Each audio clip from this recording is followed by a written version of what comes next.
महिला व बाल विकास विभागाअंतर्गत ज्या 272 जागा निघलेल्या आहेत, तर याचे फॉर्म भरण्याची प्रोसेस सध्या सुरू आहे. तो फॉर्म भरूनच घ्या.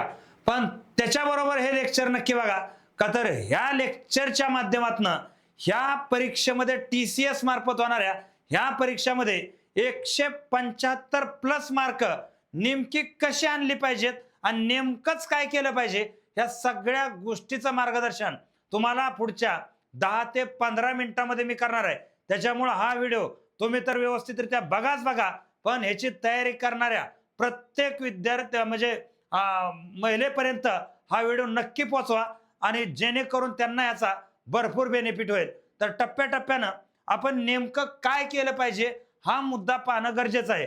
तर सगळ्यात पहिली एक गोष्ट लक्षात घ्या, ह्या ज्या 272 जागा निघलेल्या आहेत त्याची परीक्षा TCS घेणार आहे आणि TCS घेणाऱ्या या परीक्षेमध्ये एकूण 100 मार्काचा पेपर असेल आणि त्यामध्ये 200 गुण असतील. म्हणजे लक्षात घ्यायचं आहे की TCS मार्फत या परीक्षेमध्ये जवळजवळ 80 ते 90 हजार महिलांचे अर्ज येणार. म्हणजे कॉम्पिटिशन चांगलं भरपूर आहे 272 जागेसाठी. तर तुम्हाला मी समस्या नाही सांगत, मी तुम्हाला समाधान सांगतो की जरी एवढा अर्ज आले तरी जे लोक व्हिडिओ बघतायत त्यांनी लक्षात घ्यायचं की ह्यामध्ये आपलं टार्गेट 170 ते 175 प्लस असेल तर आपण ह्या लिस्टमध्ये बसणार आहे. का तर पोस्ट खूप चांगले आहे. तर या 200 मार्काच्या पेपरमध्ये आपण जर पाहायचं झालं तर ह्या लेवलनं गेलो तर इंग्रजी 10 प्रश्न 20 मार्काला आहेत, मराठीचे 10 प्रश्न 20 मार्काला आहेत, गणित बुद्धिमत्तेचे 20 प्रश्न 40 मार्काला आहेत, सामान्य ज्ञानचे 20 प्रश्न 40 मार्काला आहेत. त्याच्याबरोबर ICDS योजना आणि कायदे 20 प्रश्न 40 मार्क आहेत. पोषण अभियान 10 प्रश्न 20 मार्काला आहेत आणि संगणक जो आपला विषय आहे त्याला 10 प्रश्न 20 मार्काला. म्हणजे थोडक्यात ध्यानात घ्यायचं आहे की ह्यामध्ये आपल्याला एवढे विषय सगळे क्लिअर करायचे. आता ह्यामध्ये असे काय विषय आहेत की ज्याचा एक पण मार्क जाणार नाही, ते विषय पहिल्यांदा बघा. तुम्हाला सांगतो की एका योग्य वेळेनं गेलं की यातला एक पण मार्क जात नाही. त्यामध्ये सगळ्यात महत्वाचे विषय म्हणजे बघा, यातला हा विषय ICDS योजना आणि कायदे 40 मार्क जातच नाहीत एका योग्य वेळेनं आपण गेलो तर. गणित बुद्धिमत्तेचे 40 मार्क जातच नाहीत. पोषण अभियानचे 20 मार्क आणि संगणकाचे 20 मार्क. तर हे 120 मार्क जाणार नाहीत. का तर ह्याचा ठरलेला सिलेबस आहे, हा चेंज नाही. मार्क्स जाणार आपले कुठं तुम्हाला सांगतो, तर सामान्य ज्ञान मधले 40 मार्क आणि मराठी आणि इंग्लिश या दोघांचे मिळून 40 मार्क. तर यामध्ये सामान्य ज्ञान मध्ये आपल्याला माहित आहे इतिहास भूगोल वगैरे हे विषय राहतात. तर यामधले 40 मार्क हिथं तुमचे मार्क्स जाण्याची शक्यता आहे. का तर याला मर्यादा नाही, याला कुठलीही मर्यादा नाही. तर आता आपण पहिल्या टप्प्यामध्ये बघूयात की हे 120 मार्क घेण्यासाठी आपण नेमकं काय काय केलं पाहिजे आणि काय काय वाचलं पाहिजे हे पहिल्यांदा बघू आणि त्यानंतर या 2 विषयासाठी काय केलं पाहिजे. तर याच्या अगोदर एक गोष्ट लक्षात घ्या की आपली महिला व बाल विकास विभागाची बॅच सुरू आहे आणि ही बॅच जी आहे ती सध्या आपण 15 ऑगस्ट मुळे ही 2499 ची जी बॅच आहे ती विद्यार्थ्याला फक्त आणि फक्त 1499 रुपये अशा प्रकारे देतोय. एवढा मोठा ऑफ सध्या याच्यावर सुरू आहे. त्याच्यामुळे ही बॅच जॉईन करा. का तर जे मी तुम्हाला बोलणार आहे ते या बॅच मध्ये पण असणार आहे. त्याच्यामुळे ही बॅच तुमच्या सक्सेस व्हायसाठी इतर सगळीकडे डोकं लावण्यापेक्षा एकाच जागेवर डोकं लावून परफेक्ट रिझल्ट आणून देणारी बॅच असणार आहे. का तर याच्या पुढे पण भरपूर मोठ्या जागा येणार आहेत त्या महिला बाल विकास विभागाच्या अंतर्गत, तिथेही तुम्हाला ही कामी येणार आहे. तर इथं एक गोष्ट लक्षात घ्या, पहिल्यांदा आपल्याला ICDS योजना आणि कायदे ह्या संदर्भातले 20 प्रश्न 40 मार्काला कसे आणायचे हे बघूयात. तर पहिल्यांदा लक्षात घ्या की या एक्झामच्या पॅटर्न नुसार किंवा आतापर्यंत विचारलेल्या प्रश्नानुसार पहिला यांचा फोकस असतो मूलभूत संकल्पना आणि अंगणवाडी. म्हणजे अंगणवाडीच्या संदर्भातली डिपार्टमेंटलची एक्झाम असल्यामुळं पहिलं तुम्हाला ICDS ची उद्दिष्ट काय आहेत, हे डिपार्टमेंटल नेमकं कशासाठी आहे, नेमकं कोणासाठी काम करतं हे आणि याचे पात्रताधारक लाभार्थी कोण आहेत ह्या गोष्टी तुम्हाला पहिल्या टप्प्यात माहीत असणं गरजेचं आहे. दुसऱ्या टप्प्यात यांच्यासाठी लागणारं पूरक पोषण काय आहे आणि लसीकरणाचा प्रकार काय, म्हणजे एक्झॅक्ट जे तुम्ही सध्या वर्क करताय, काम करताय त्या गोष्टी, जसं की अंगणवाडी सेविका आणि मदतनीस यांच्या बेसिक पासून एकदम टॉप लेवलच्या जबाबदाऱ्या कोणत्या, यांनी नेमकी आपली हजेरी कुणाकडे द्यायची किंवा यांच्याकडून कोण काम करून घेतं किंवा यांनी गावाकडे कशा प्रकारे ग्रह भेटी घ्यायच्या, गावावरती मॉनिटरिंग करायचं, हे तुम्ही जे काम करता हे सूक्ष्म लेवलनं तुम्ही जर प्रामाणिकपणे केलं असेल ना तर तुम्हाला या कामाचं सगळं माहिती असतं. त्याच्यामुळे इथं मार्क जात नाहीत. मार्क जातात कोणते बघा, तुमच्याकडे किट आलेले असते, किट तुम्ही वाटत असा परंतु एक्झॅक्ट त्या योजनेबद्दल तुम्हाला प्रॉपर माहित नसतं. जसं की महिला बाल विकासच्या ज्या WCDच्या स्कीम असतात, पोषण अभियानाच्या जेवढे स्कीम आहेत ह्या स्कीम तुम्हाला माहित पाहिजेत. मिशन शक्ती, मिशन वात्सल्य हे नेमकं काय आहे हे तुम्हाला माहित पाहिजे. मातृत्व वंदन योजना हे नेमक्या काय आहेत ह्याही प्रॉपररित्या तुम्हाला माहित पाहिजे. तसंच आवश्यक असणारे पॉस्को ऍक्ट महिलांसाठीचा बाल न्याय हक्क कायदा 2015-2019चा हा कायदा तुम्हाला माहित पाहिजे. बालविवाह प्रतिबंधक कायदा 2006चा तुम्हाला माहित पाहिजे.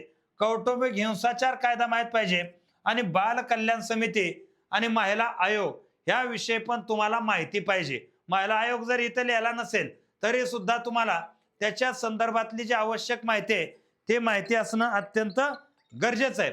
तर ह्या गोष्टी तुम्हाला ह्या विभागाच्या अवश्यरित्या माहित पाहिजेत, एकदम प्रॉपररित्या तुम्हाला माहित पाहिजेत. एवढंच करा, तुम्ही तुम्हाला सांगतो 20 प्रश्नापैकी 20च्या 20 प्रश्न तुम्हाला ह्यातच दिसतील. फक्त ह्याच्या करंट रिलेटेड सगळ्या गोष्टी तुम्ही बरोबर घेऊन चालायच्या आहेत. म्हणजे फक्त याचा हिस्ट्री उद्दिष्ट लाभार्थी नाही, सध्या 2026ला 25ला ह्यामध्ये नेमके काय काय चेंजेस झालेत हे पण चेंजेस तुम्हाला माहिती पाहिजेत. बरोबर आहे. हे सगळं तुम्हाला बॅच मध्ये A to Z आपण कव्हर करून देतो. बाहेर एक पण तुम्हाला सांगतो शब्द वाचायची गरज तुम्हाला तिथं उरत नाही. लक्षात येते, बाहेर एकही शब्द करायची गरज नाही राहत. आता पुढचा विषय येतो बा पोषण आणि अभियान आणि आहारशास्त्र.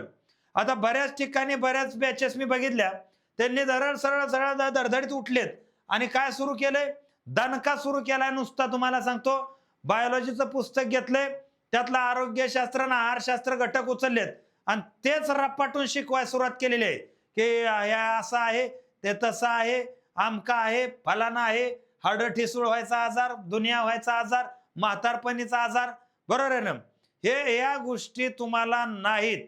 तुमचं पोषण अभियान आणि आहारशास्त्र फक्त आणि फक्त तुम्ही ज्या डिपार्टमेंटला काम करता, जसं की गरोदर महिलेच्या पहिल्या दिवसापासून ह्या ठिकाणी तिच्या बालकाचं पुढचं जे आपण पाहतो 4 वर्षाचं 5 वर्षापर्यंत, म्हणजे 100 दिवसाची जी स्टेज आहे, पहिले 1000 दिवसामध्ये गर्भधारणा, स्तनपान, ज्याला आपण चीक दूध, त्याचं अन्य स्तनपान, त्या बालकाचा परत पूरक आहार, त्याच्यासाठी लागणारे मॅक्रोन्यूट्रियंट का कार्बोहायड्रेट, प्रोटीन, फॅट काय आहेत, पाणी, मायक्रोन्यूट्रियंट मध्ये विटॅमिन्स येतात, आयर्न, कॅल्शियम, आयोडीन येतं.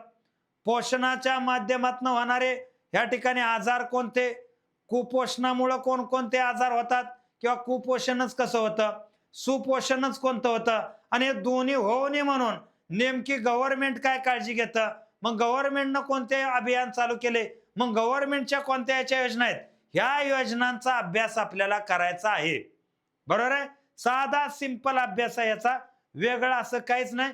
गव्हर्नमेंटच्या साईटवर जायचं आणि फक्त टाकायचं पोषण अभियान. काय करायचं, पोषण अभियान आणि आहारशास्त्र. पोषण अभियान टाकलं ना तिथं येणारी PDF डाउनलोड करा, तुम्हाला सगळंच त्यामध्ये येतं. आहारशास्त्र अभियान वगैरे वाचायला थोडंसं जड जातं, परंतु व्यवस्थितरित्या ह्याला करा, ह्यातला एकही मार्क जात नाही.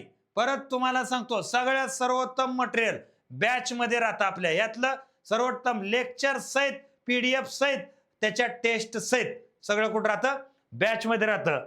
हा विषय इथं लक्षात घ्या. त्याच्याबरोबर आला विषय गणित बुद्धिमत्ता. आता हे 20 प्रश्न 40 मार्काला येतं. आता यामध्ये तुम्हाला सांगतो सगळ्यात मोठी गुची कुठं होती, नेमकं वाचायचं काय?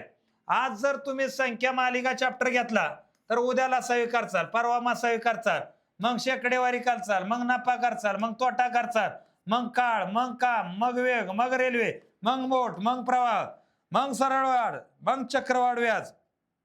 ज्या दिवशी चक्रवाढ व्याज संपतं ना त्या दिवशी ह्याच्यावर एखादा प्रश्न विचारला आपण भयाभंग होऊन जातो. आपल्याला काहीच कळत नाही, काहीच लक्षात राहत नाही, एकदम आपला गजनी होऊन जातो आणि आपण स्वतःला शिव्या द्यायला लागतो. मीच कमी आहे, मीच फालतू आहे, मीच लक्ष देऊन केलं नाही, बाकीच्याच्या लक्षात असेल, कुणाच्याच लक्षात नसतं, त्यात तुम्ही दोषी नाही. तुम्हाला सांगतो पेपरमध्ये यात काय करायचं, फक्त काय करायचं, एक गोष्ट लक्षात घ्यायचं, ही परीक्षा TCS घेणार आहे हे पहिलं लक्षात ठेवायचं आहे. आणि परीक्षा TCS घेणार म्हटल्यानंतर एकच TCS न मोठी परीक्षा घेतली होती, ती होती तलाठी. तलाठीच्या झालेल्या 57 शिफ्ट काढायच्या आणि त्यातले सगळे मिळून गणित आणि बुद्धिमत्ता दोन्हीचे मिळून 1170 उदाहरण आहे, ती एक्झाम्पल आहेत, ही सगळी सोडवायची. 500 फक्त युनिक आहेत, बाकी वरची जे आहेत 670 ह्या 500ला धरून रिपीट झालेले आहेत. एवढ्याचाच चांगला अभ्यास करायचा, सगळंच मिक्सअप असतं. आज एक शिफ्ट घेतली त्याच्या ह्या सगळं गणित बुद्धिमत्ताचे 20 प्रश्न बघितले, कधी 15 आलते कधी 25 आलते बघितले, बरोबर आहे. तर दोन्ही कव्हर झालं. समजना प्रॅक्टिस करा, समजना YouTube लेक्चर बघा, समजना मित्राला विचारा कसं सोडवायचं, स्वतःच्या टेक्निक डेव्हलप होऊ द्या. एवढी 1100 उदाहरणं तुम्ही सोडवा आणि पेपरला जाऊन बसा, दुसरं काहीच वाचू नका, मागे वळून बघ नका. तुम्हाला दिसल 20च्या 20 प्रश्न फक्त त्यातली आकडेवारी बदलून आपल्या पुढे आहे असे उभा आहेत आणि सुटतायत पण वेगानं. का तर थेट तुम्ही TCS चे पेपर सोडवलेले आहेत. थेट कोणते पेपर सोडवले आहेत? TCS चे पेपर सोडवलेले आहेत. ही गोष्ट कायमस्वरूपी ध्यानात घ्यायची. ह्या लेवल न गेला तुमचा कार्यक्रम एकदम ओके होऊन जातो, काही डाऊट येत नाही. त्यानंतर बघा संगणक ज्ञान 10 प्रश्न 20 मार्क. आता याला काय करायचं, ह्याला काहीच करू नका. आपल्या टेलिग्रामवर खाली डिस्क्रिप्शन मध्ये टेलिग्रामची लिंक आहे, त्या लिंकवर तुम्हाला मी कॉम्प्युटरच्या नोट्स टाकतो. कशाच्या? कॉम्प्युटरच्या नोट्स टाकतो. साधारणतः 50-55 पान आहेत, तेवढी वाचून घ्यायची. त्यामध्ये virus, antivirus, firewall, digital India, UPI password, browser, search engine, email, कशाला म्हणा, cloud computing, CPU, memory, output, input, 65 असतं. तुम्हाला सांगतो यामध्ये तुम्हाला याच्या जमान्यामध्ये CPU काय, मेमरी काय, इनपुट काय, आउटपुट काय हे कळायला काय अवघड नाही. जरी कळत नसलं तरी आपल्या टेलिग्राम जो डिस्क्रिप्शन मध्ये दिलाय त्याला जॉईन करा. तिथं पिन सेक्शन असेल, पिन, त्या पिन सेक्शन मध्ये तुम्हाला या संगणकाची नोट्स टाकतो, तेवढीच वाचा. 10च्या 10 प्रश्न त्याच नोट्स मधून तुम्हाला दिसतील. आता यामध्ये बघा हे विषय आहे, हे एवढं सगळा सिस्टीम आहे. सामान्य ज्ञानचे 20 प्रश्न 40 मार्काला विचारलेले आहेत. आता ह्याला काय करावं, तर याला काहीच करू नका. तर तो TCS न काय सांगतोय बघा, 2023, 2024 आणि 2025 ला जेवढे एक्झाम घेतलेत ना त्याचे पेपर मार्केटमध्ये भरपूर आहेत आणि त्यात फक्त ह्याचे प्रश्न सोडवा. ह्याचे काय करा, प्रश्न सोडवा. ते फक्त ह्याचे प्रश्न सोडवा आणि त्याची उत्तर बघा. बस एवढं करा. किती जरी कुठला तुम्ही न्याला तरी तुम्हाला सांगतो तुमचे 15-16च्या वर प्रश्न बरोबर येत नाहीत. आणि मी सांगतोय तसं केलं तर 14-15 प्रश्न बरोबर येणार आहेत. तसं केलं तरी वेळ कमी लागेल, वेळ पण वाचेल आणि तयारी पण चांगली होईल. नाहीतर एवढ्यावर कंबाईन सांगतो, एवढ्यावर कंबाईनची अख्खीची अख्खी एक्झाम होती. मग आता भूगोल किती वाचणार? वाचता का सौदीचा, महाराष्ट्राचा भूगोल, महाराष्ट्राचा भूगोल, नेमकं काय काय वाचणार आहे तुम्ही? का अर्थशास्त्र वाचता तुम्ही, दीपस्तंभ, रंजन कोळंबे, होईल का? 2 नाहीतर 3 प्रश्न एखाद्या घटकावर येणार, नाहीतर येणार पण नाहीत. बरोबर आहे. कधी कधी चालू घडामोडी तुम्हाला 20च्या 20 विचारतील, त्यांच्यावर बंधन आहे का कोणतं? त्यांच्यावर कोणतंच बंधन नाही. त्यामुळं एवढं करायचं. 2023, 24 आणि 25 TCS न तलाठी घेतली, वनभरती घेतली, महिला बालविकासचे पेपर घेतले, तेवढे पेपर काढायचे आणि ते मार्केटमध्ये पुस्तक आहेत भरपूर तशी, ते तिथं मिळत आहेत. किंवा अजून सोपं सांगतो, परत सांगतो, आपलं टेलिग्राम आहे, टेलिग्रामला जा, पिन सेक्शनमध्ये TCS IBPS सगळे पेपर मी टाकलेले आहेत. IBPS चे मिळत नाहीत पण TCS चे टाकलेले आहेत. त्यातले सगळे प्रश्न करा, त्यामध्ये उत्तरासहित आहेत, आयोगाच्या आहे अशा PDF आहेत त्या, आणि त्या PDF टाकलेले आहेत. तिथून तुम्हाला ते चांगल्या रीतीनं तयारी होती. ती काय होती? चांगल्या रीतीने तयारी होती, काही प्रॉब्लेम येत नाही. आता राहिला विषय तुम्हाला सांगतो की इंग्लिश आणि मराठी. आता 10% इंग्लिश, 10% मराठी, म्हणजे 20 मार्काला इंग्लिश, 20 मार्काला मराठी. म्हणजे आता समजा 10 प्रश्न इंग्रजीवर विचारायचे किंवा 10 प्रश्न मराठीवर विचारायचे, ह्यातले 5 ते 6 प्रश्न कशावर असतात माहित आहे का? 5 ते 6 प्रश्न सिनोनिम्स म्हणजे समानार्थी शब्द, अँटोनिम्स म्हणजे विरोधार्थी शब्द, आयडम्स वन वर्ड म्हणजे वाक्यप्रचार, मनी बरोबर आहे, म्हणजे ज्याला आपण व्हॉकॅब्युलरी इंग्रजी म्हणतो आणि मराठीमध्ये शब्दसंग्रह म्हणतो, ह्याच्यावरच 5 ते 6 प्रश्न असतात. आणि ह्या पण काय करा, 2023, 2024 आणि 2025चे TCS ने घेतलेले पेपर काढायचे आणि त्यातनं विचारलेले सगळे मराठीचे समानार्थी, विरोधार्थी, म्हणी, वाक्यप्रचार पाठ करायचे. इंग्रजीचं सेम तसंच करायचं आणि ते दिलेलं आहे, पुस्तकं तशी आहेत किंवा बॅचमध्ये आपल्या ते डायरेक्ट PDF मिळतात, त्याचा काही विषय नाही, ते तसे करा. तुम्हाला सांगतो 5-6 प्रश्न त्यातनं, आणि एखाद दुसरं ग्रामर थोडंसं माहीत असतंच आपल्याला, ते 1-2 अन्यथा जर उतारा आला ना तर फक्त मग ग्रामरच विचारत नाहीत त्याला. उतारा आल्यावर ग्रामरच विचारत नाहीत, व्हॉकॅब्युलरी आणि उतारा, बरोबर आहे ना, म्हणजे शब्दसंग्रह आणि उतारा एवढंच विचारतात. मग ह्यानं काय होतं, एकदम परफेक्ट तयारी होऊन जाईल. अन्यथा तुम्ही माणसाला आता मराठीचं मी मोहरा वाळंबे पुस्तक घेतो आणि धना सगळं वाचून काढतो, तर परीक्षेस तर फक्त मराठीच होणार नाही, बाकीचा विषय तर लांब द्या सोडून. तर अशा लेवलनं गेला ना तर इथं तुम्हाला सांगतो, साधारणतः मराठीचे 3-4 प्रश्न तुमचे चुकले, मराठीचे एक पण चुकत नाही तुम्हाला सांगतो, तरी 2 चुकले, इंग्रजीचे 3-4 चुकतील, त्याच्याबरोबर आपण पाहतो ह्याचे एक 3-4 चुकतील, आणि इकडे गणित बुद्धिमत्तेचे एक 3-4 चुकतील तुम्हाला सांगतो. तर अशा रीतीने 3-4 ह्याला चुकू द्या, का तर तुम्हाला 85 प्रश्न बरोबर आलेच पाहिजेत. तुम्हाला सांगतो काय, 85 प्रश्न तुमचे बरोबर आले, 85-80 बरोबरच आले पाहिजे 100 पैकी. त्यामुळे तुम्हाला चुकायला इकडं थोडी 1-2 प्रश्न गणिताचे चुकू द्यात, पण असं गेल्यावर चुकणार नाहीत. मराठीचे चुकू द्यात तसे, परंतु बाकी जे आहेत इथं तुम्ही चुकता कामा नये, कुठंच चुकता कामा नये.